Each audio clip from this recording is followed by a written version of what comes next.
Olá, meus amigos, tudo bem? Bem-vindos a mais um vídeo. E quem vos fala é o irmão Eduardo. A mais uma transmissão, então, do nosso estudo do livro do Peregrino. É uma alegria ter você aqui comigo para juntos nós estudarmos esse livro. Uma satisfação ter você aqui para nós meditarmos nesse livro que é um livro que relata então a história do cristão. Ele foi escrito por John Bunyan. O cristão está no caminho para a cidade celestial e nessa jornada ele encontra muitos desafios. E assim também nós, como cristãos, como salvos em Cristo Jesus, nós também encontraremos muitos desafios, muitas lutas, muitas provações em meio da jornada. Meu amigo, minha amiga, você é muito bem-vindo aqui para assistir esse vídeo. Também, meu irmão, minha irmã, você é muito bem-vindo também para assistir esse vídeo. E também comentar, curtir e compartilhar. Você, meu amigo, irmão, irmã, YouTube. Prazer ter aqui você comigo também.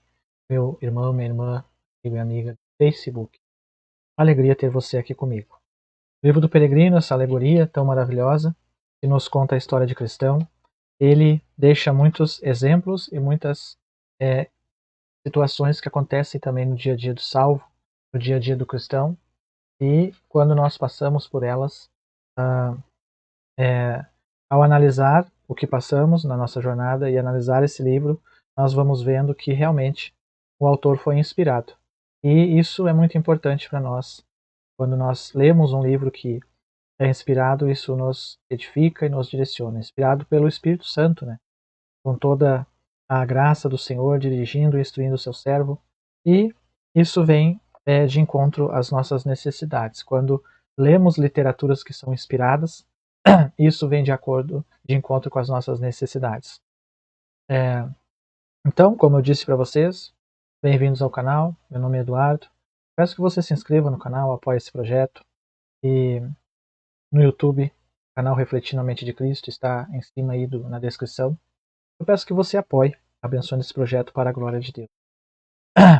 Então, estamos no capítulo 7, logo após o cristão ter encontrado então Demas, juntamente com o Esperançoso, e agora eles seguem o seu caminho.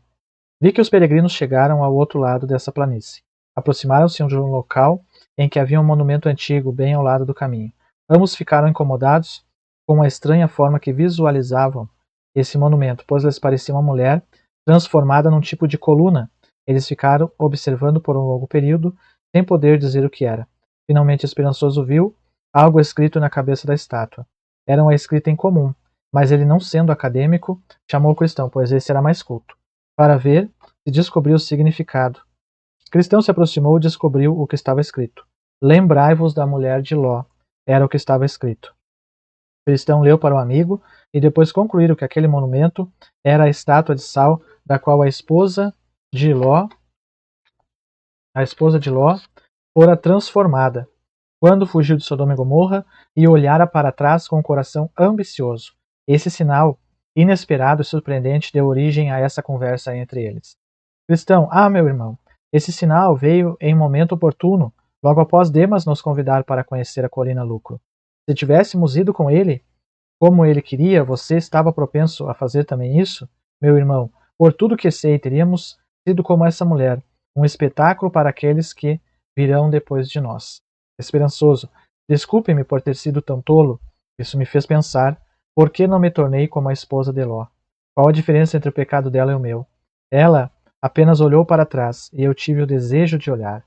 Que a graça seja reverenciada e que seja envergonhado, eu, por permitir que tais desejos entrem em meu coração. Então, Esperançoso também foi tentado a chegar na mina. Todo cristão ele passa por tentações, né? Todos nós passamos pelas tentações. Daí nós reconhecemos elas e lutarmos contra elas. Porque muitas vezes as pessoas elas são tentadas, mas elas aceitam a tentação e não lutam contra a tentação. Isso é um mau sinal. Se você verdadeiramente é um cristão, você lutará contra as tentações, pedirá graça para o Senhor lhe livrar das tentações. E reconhecerás muitas tentações que você passa na jornada. Cristão, vamos registrar o que vimos aqui para nos ajudar no futuro. Essa mulher escapou de um julgamento, pois não morreu na destruição de Sodoma, mas foi destruída por outro juízo, como vimos. Foi transformada em uma estátua de sal. Esperançoso, ela pode ser, ao mesmo tempo, uma advertência e um exemplo para nós, um alerta de que devemos evitar o pecado e um exemplo de que o julgamento virá sobre nós se não atendermos a esse aviso. Assim, como Coré, Datã e Abirão e os 250 homens que morreram como consequência do seu pecado tornaram-se um sinal e exemplo para serem cuidado. Então eles foram julgados ali, Coré, Datã e Abirão, por haverem se rebelado contra Moisés e Arão, e ficou como exemplo para o povo aquele juízo divino sobre a vida deles. Mas acima de tudo, existe algo que me incomoda. Pergunto-me, como é que Demas e seus companheiros podem continuar tão confiantes procurando esse tesouro por qual essa mulher, que apenas olhou para trás sem dar um único passo fora do caminho, foi transformada em uma estátua de sal? Especialmente para esse julgamento que a transformou num exemplo para ser visto nesse lugar. Ela está diante deles e só precisam levantar os seus olhos. Cristão, é algo para se meditar. Isso indica que seus corações estão desesperadamente pecaminosos. Apenas posso compará-los aos que roubam diante dos juízes ou assaltam bolsas, mesmo em face da força. Então isso é muito importante nós observar que eram pessoas que, mesmo que estivessem ali diante do aviso, diante do exemplo, eles endureceram o coração e não viram os exemplos de condenação, de juízo de Deus. Ao contrário, continuaram obstinadamente no caminho errado. Conta-se que os sodomitas eram excessivamente pecadores, porque pecavam diante do Senhor, isso é, perante seus olhos, e a despeito da bondade que ele lhes demonstrou. A terra de Sodoma era como o jardim do Éden. Então, aqueles homens, eles tinham uma moradia muito maravilhosa e não reconheciam as dádivas divinas, pelo contrário. E muitas vezes o cristão, ele pode se perguntar, você pode se perguntar, meu irmão, minha irmã, por que que as pessoas que não conhecem a Cristo, não são salvas, elas prosperam tanto? E isso muitas vezes entristece o nosso coração ao ver, não por inveja ou ciúme, mas porque o cristão ele não prospera muitas vezes, materialmente como os ímpios prosperam. Mas isso não é o evangelho. Se você se preocupar com isso, você estará se distanciando cada vez mais do propósito de Deus para a sua vida. O propósito verdadeiro de Deus para nossas vidas é vivermos em novidade de vida com Cristo. A prosperidade material, ela não significa nada para Deus. Porque se Deus ele quisesse que seus eleitos fossem prósperos materialmente, ele teria entregado então as riquezas desse mundo para os seus eleitos. Mas isso para Deus não tem valor. O verdadeiro valor para Deus é o espiritual, é a nova vida em Cristo, é as dádivas que Cristo oferece para o salvo. É a vida escondida com Cristo em Deus. Os tesouros desse mundo são nada, porque se tivesse algum valor, Deus teria dado para o seu. Mas não tem valor. Pode servir como uma mordomia, mas não tem valor absolutamente. Porque o valor está naquilo que vem do Senhor, sua regeneração, justificação, perdão, reconciliação, Espírito Santo, nova vida em Cristo, nova criação, vida de santidade e, por final, a eternidade com Deus. Essa é a plenitude que Deus tem para o salvo, restituí-lo à sua glória, a qual havia sido perdida. Lá no Éden, mas em Cristo agora reconquistada. Em Adão, o primeiro, o homem caiu, a humanidade se perdeu, a criação geme, mas em Adão, segundo, a principal riqueza em Cristo foi devolvida à humanidade. E é nisso que nós temos que atentar. É para essa realidade que nós temos que atentar e nela devemos nos alegrar. Ok? Então não se entristeça por aquele que prospera em seus maus caminhos. Isso provocou o Senhor, ao ver Sodoma e Gomorra sendo tão infiel, ainda mais o zelo, e fez sua praga, o Senhor fez tão quente como o fogo do Senhor do céu poderia fazê-lo. Com isso, é lógico concluir que aqueles que pecam abertamente, apesar dos exemplos colocados continuamente diante de si, serão julgados com mais severidade. Então aqui nós devemos atentar para essa verdade. Nessa nossa meditação, nesse nosso estudo, cada passagem ela vai nos trazendo realidades espirituais, assuntos espirituais, contextos espirituais para nossas vidas, para nós tirarmos proveitos para as nossas vidas. Então, aqueles que pecam voluntariamente, sabendo que é errado, eles estarão sob o juízo do Senhor. Eles estão numa situação de que o Senhor cobrará muito mais, porque tem pessoas que estão perdidos, pecadores, mas eles não conhecem o Evangelho, não conhecem a verdade, estão no erro, mas não foram apresentados ainda ao Evangelho. Agora tem pessoas que elas pecam voluntariamente e sabem o que é o certo e o errado, estão vendo, né, o que é o certo e o errado, Deus mostra para elas, porém elas não querem mudança, ok? Elas não querem mudar de vida, mudar de situação, elas não querem serem transformadas, ok? Isso é muito sério. Fica o aviso para nós atentarmos para essa verdade. Esperançoso. Sem dúvida, você cristão falou a verdade. Que misericórdia é essa? Pois nem eu, nem você especialmente, eu fomos transformados num exemplo como esse. Virar estátua de sal, né? Agora é o momento oportuno de agradecer a Deus e temê-lo, e sempre lembrar da esposa de Ló. Vi que os peregrinos dirigiam-se a um agradável rio que o rei Davi chamou de o Rio de Deus, e que João chamou de o Rio da Água da Vida. Agora seu caminho continuava ao longo da margem do rio, e ali Cristão e seu companheiro caminhavam com grande alegria, pois também beberam da água do rio, que era agradável, e reanimava seu espírito cansado. Nas margens desse rio, de ambos os lados, havia árvores verdes, com todos os tipos de frutos, e as folhas das árvores tinham propriedades curativas. Eles ficaram encantados com o fruto dessas árvores, e os comeram, junto com as folhas para prevenir doença do excesso e outras moléstias às quais os viajantes são suscetíveis. Em ambos os lados do rio havia um prado cheio de belas flores, que ficava verde o ano todo. É uma comparação ali, então, aquele prado que eles viram e também as folhas das árvores é a comparação ao Apocalipse, né? Ao rio da vida, a árvore da vida no Apocalipse, as árvores que seriam saúde, e o prado verdejante agora ele compara com o Salmo 23, né? Guia-me pelas veredas da justiça. Senhor é meu pastor, nada me faltará, né? Deitar-me faz em verde espaço. Então ele compara esse momento que eles estão passando por um momento então agradável e consolador. Nesse prado eles se deitaram e dormiram, pois ali poderiam descansar com segurança. Ao acordarem, comeram os frutos das árvores e beberam a água do rio, e em seguida deitaram-se novamente para dormir. Fizeram isso por vários dias e noites. Então eles estavam felizes naquele local, se sentindo muito bem, se sentindo cuidados, se sentindo em paz. Foi um momento de consolação, foi um momento de cuidado de Deus para a vida deles, né? Quando sentiram que estavam prontos para seguir adiante, pois ainda não haviam alcançado o fim da jornada, eles comeram, beberam e partiram. Vi no meu sonho que andavam poucos quilômetros quando perceberam que o rio e o caminho se separavam. Eles ficaram um pouco tristes, mas não se atreveram a sair do caminho. Quanto mais o caminho se afastava do rio, mais irregular se tornava e seus pés padeciam ao caminhar. Assim os peregrinos ficaram muito desanimados por causa do caminho. Então, nesse momento da peregrinação, aquela situação de consolação que eles tinham encontrado começou a se distanciar e eles começaram a passar momentos de adversidade, momentos de tribulação ali.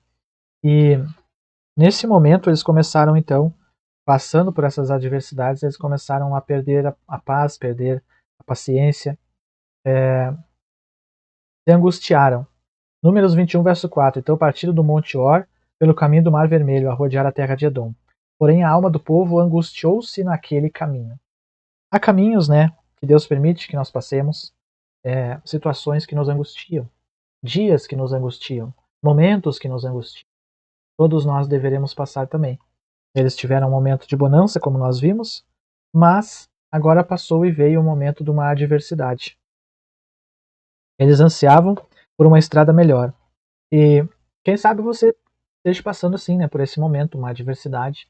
Você já viveu a bonança, mas agora está vivendo a adversidade.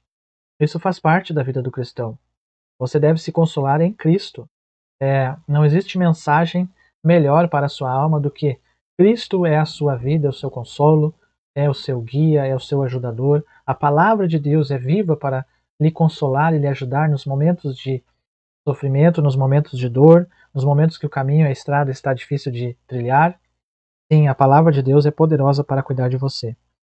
Um pouco à frente, ao lado esquerdo, havia um prado e uma escada que permitia atravessar o muro do prado do caminho errado. Então, ali estava um caminho errado. Estava bem explícito para eles, ali tem um caminho errado. Estava escrito uma placa. Havia um prado e uma escada que permitia atravessar o muro. Em seguida, Cristão disse ao seu amigo: se esse prado está do lado do nosso caminho, vamos passar por ele. Subiram os degraus e viam um caminho que seguia ao lado da estrada. Olha só, era um caminho errado. E eles sabiam que não era a estrada principal. Porém, eles resolveram, eles começaram a cogitar em seus pensamentos se não seria mais fácil seguir esse caminho e seguir o caminho principal. E o que é isso? É quando o cristão ele quer seguir um caminho segundo os seus sentimentos e não segundo a palavra de Deus. E aí, nessa situação, ele pode se perder. Os teus olhos olhem para a frente, Provérbios 4:25. As tuas pálpebras olhem direito diante de ti. Pondera a vereda dos teus pés, e todos os teus caminhos sejam bem ordenados. Não declines nem para a direita nem para a esquerda. Retira o teu pé do mal. Então temos que ter cuidado com isso, com essas escolhas que fizemos mais fáceis e que não são na direção de Deus. Porque nessas escolhas mais fáceis, nós vamos nos afastando da direção de Deus para. Como saber as escolhas? Sempre pesá-las na Escritura e também buscar de Deus a sua paz, paz de espírito, paz de coração, paz de consciência. São sinais que nos farão tomar as melhores decisões. Se você vai tomar uma decisão, mas você não se sente em paz, tome cuidado. Pense duas vezes, se aconselhe com alguém de confiança.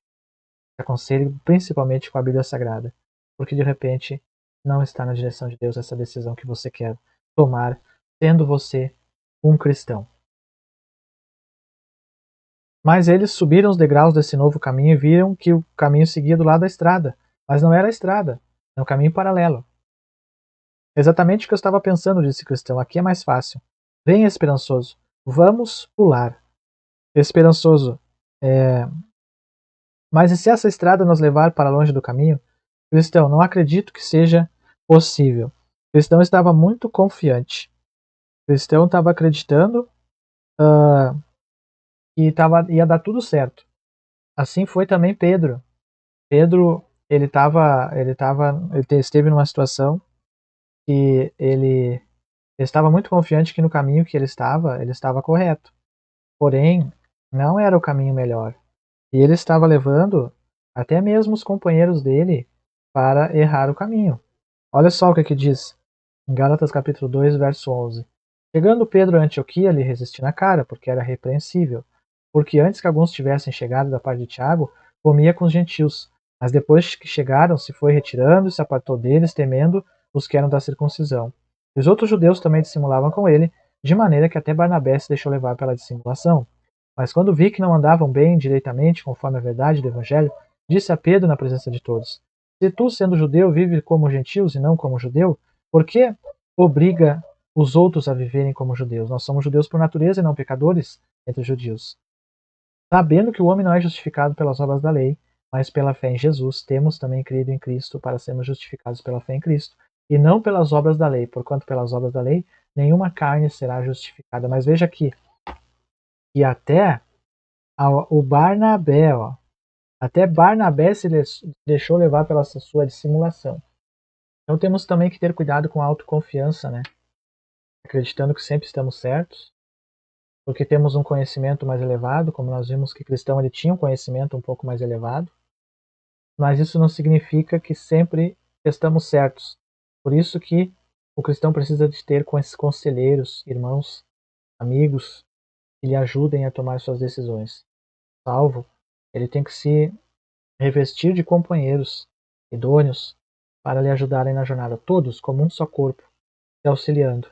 Não ficar sozinho, pois isso pode levá-lo a uma situação de fracassar na fé, pode levá-lo também, se ele conhecer muito as Escrituras, a uma situação de autoconfiança, e isso é perigoso.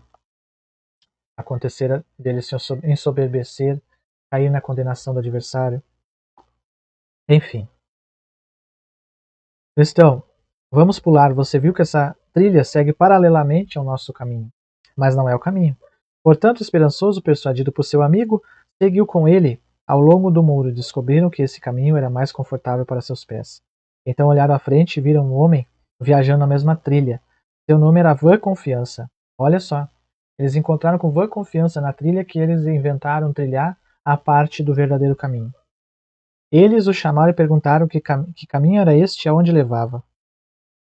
E ali eles estavam então num caminho, juntamente com Vã Confiança, sendo enganados, se auto-enganando por terem buscado da sua própria maneira, seguir do jeito mais fácil, porque aquele que era a estrada principal, o caminho principal, estava machucando eles, estava deixando eles desanimados. Eles foram tentar um ânimo extra, um ânimo diferente, um ânimo longe da vontade de Deus. É melhor confiar no Senhor do que confiar no homem. Então eles procuraram um homem para se aconselhar e ainda pior que era Vã Confiança na estrada errada. Misericórdia. Aonde vai o caminho, Vã Confiança? Ele respondeu, ao portão celestial. Olhe, disse Cristão, não disse a você? Estamos certos. Continuaram o trajeto com Vã Confiança à frente. Mas, observe, a noite chegou, a escuridão intensificou-se, com isso perderam de vista o homem à frente deles.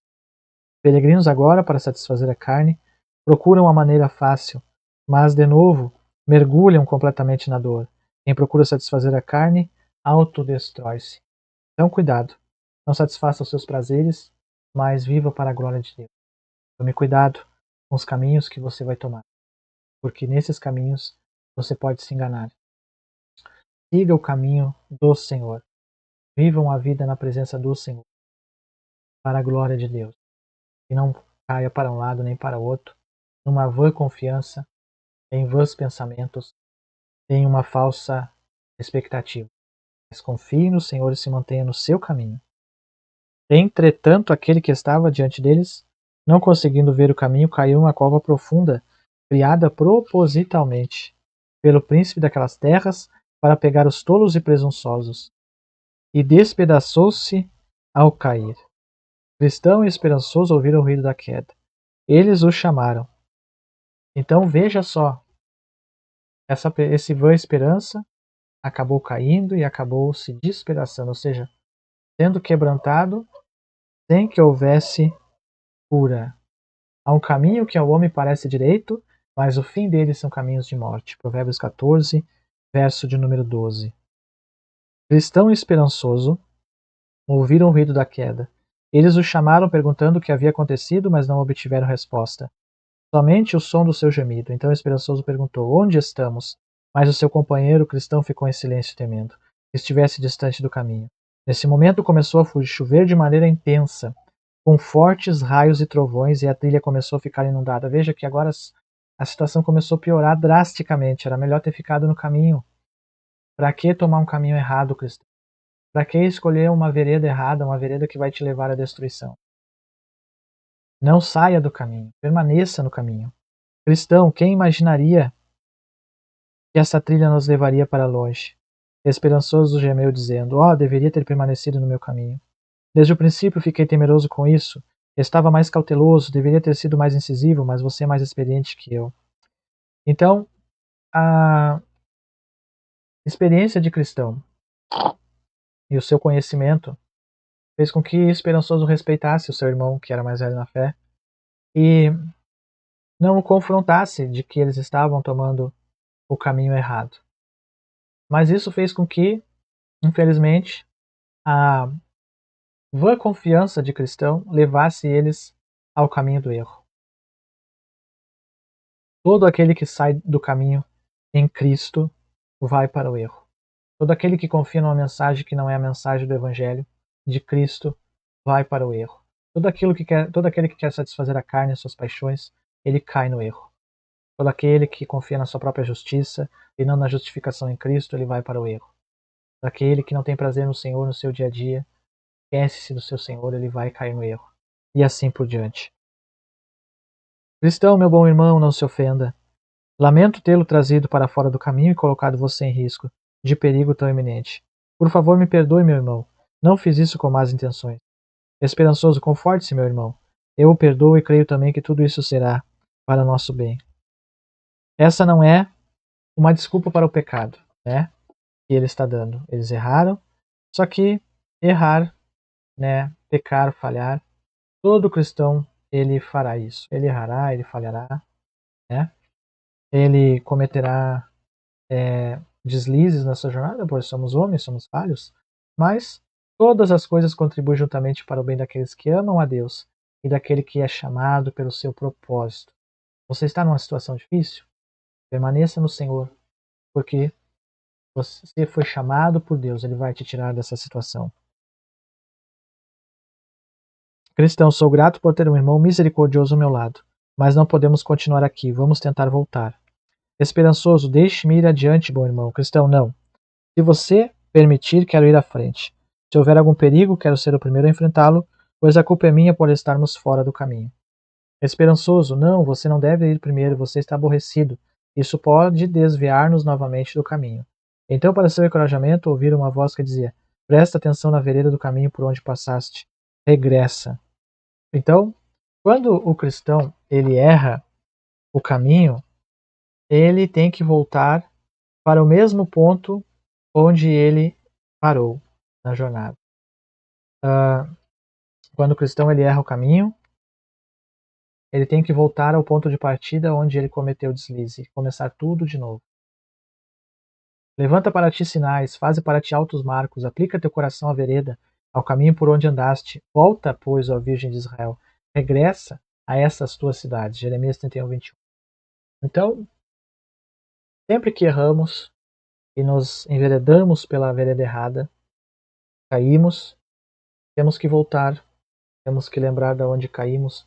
Em Apocalipse o Senhor fala a uma das 7 igrejas, né? Lembra-te de onde caíste, arrepende-te e volta às primeiras obras. E o cristão, por toda a sua jornada, ele tem que sempre fazer isso. Toda a sua jornada ele tem que sempre considerar, meditar e, quando errar, fazer isso. Mas a água subia rapidamente, porque estava chovendo, né? Tornando a estrada mais perigosa. Então pensei, é mais fácil sair do caminho quando estamos nele do que entrar quando estamos fora. É por isso que tem muita gente parada na jornada. Porque no caminho é fácil cair. Agora, caído, voltar para o caminho, só a graça do Senhor. Quantos que desejam, mas não têm força? E só uma obra da graça, só a misericórdia para trazer essa pessoa. Então, cuidado, não saia do caminho. Permaneça, porque se você cair, depois para se levantar vai ser terrível. Não brinque com Deus. Tem pessoas que dizem, mas eu sou muito novo, eu tenho que fazer várias coisas ainda, depois eu volto para o caminho. Tome cuidado, porque de repente você não vai ter uma segunda chance. Não brinque com Deus. Quem sabe você voltará tão quebrado, tão sofrido, numa situação tão deplorável. E para que fazer isso? Né? Teve uma história que eu me lembro agora de um rapaz, filho de uma família cristã, que saiu para uma festa, pois ele não seguiu no caminho. E ele foi com os amigos e o carro estava cheio dos amigos. E o pai e a mãe dele disseram: meu filho, leva Deus com vocês. E o filho falou: olha, só se Deus for no porta-mala, porque aqui dentro não tem lugar. Eles se acidentaram e o rapaz morreu. Então, não brinque com Deus. Não negocie com o Senhor. Peça para o Senhor misericórdia. Uma coisa é pecar sem querer pecar, pecar por fraqueza, por limitação, mas na mesma hora você pedir misericórdia, se arrepender e voltar. Outra coisa é você pecar por vontade própria, por decisão própria, porque você quis, por dar lugar à sua realmente concupiscência, ter prazer naquilo ali errado que você está fazendo. Então, tome muito cuidado. Que Deus tenha misericórdia de nós. Não conseguiram, com todas as suas habilidades, voltar naquela noite até o local onde tinham pulado o muro. Finalmente encontraram um pequeno abrigo e sentaram-se para descansar até o amanhecer, mas estavam fracos e caíram no sono. E aqui nós vamos encerrar, porque agora eles vão encontrar o gigante de desespero. Mas fica para a próxima, né? Fica para o próximo vídeo, o encontro deles com o gigante desespero. Viu só? Não é fácil voltar. É mais fácil a pessoa sair. Então permaneça no caminho. Por quê? Porque se você cair, só a graça e a misericórdia do Senhor para te levantar. Então, persevere. Não largue a mão no arado. E se você cair, lembre-se, aquele que cai com tristeza, sim, esse verdadeiramente foi por suas falhas. Porém, aquele que cai porque quis, porque desprezou, tome cuidado. Esse tipo de pessoa. Às vezes, tem pessoas que falam, olha, o pastor fulano adulterou. Aí se descobre que essa pessoa, até tem um caso agora na internet, fazia muito tempo que adulterava já. Eu digo o seguinte, será que essa pessoa realmente ela foi salva, foi regenerada algum dia? Então, atente para isso. Tem muitos aí que se dizem cristãos que não são cristãos verdadeiros. São escândalos somente para o evangelho. Nunca trilharam o verdadeiro caminho, mas são como vã confiança, seguindo suas próprias paixões e concupiscência. Então não se esqueça de curtir o vídeo, comentar, compartilhar e se inscrever no canal Refletindo a Mente de Cristo. Até o próximo vídeo, se Deus assim nos abençoe. Tchau.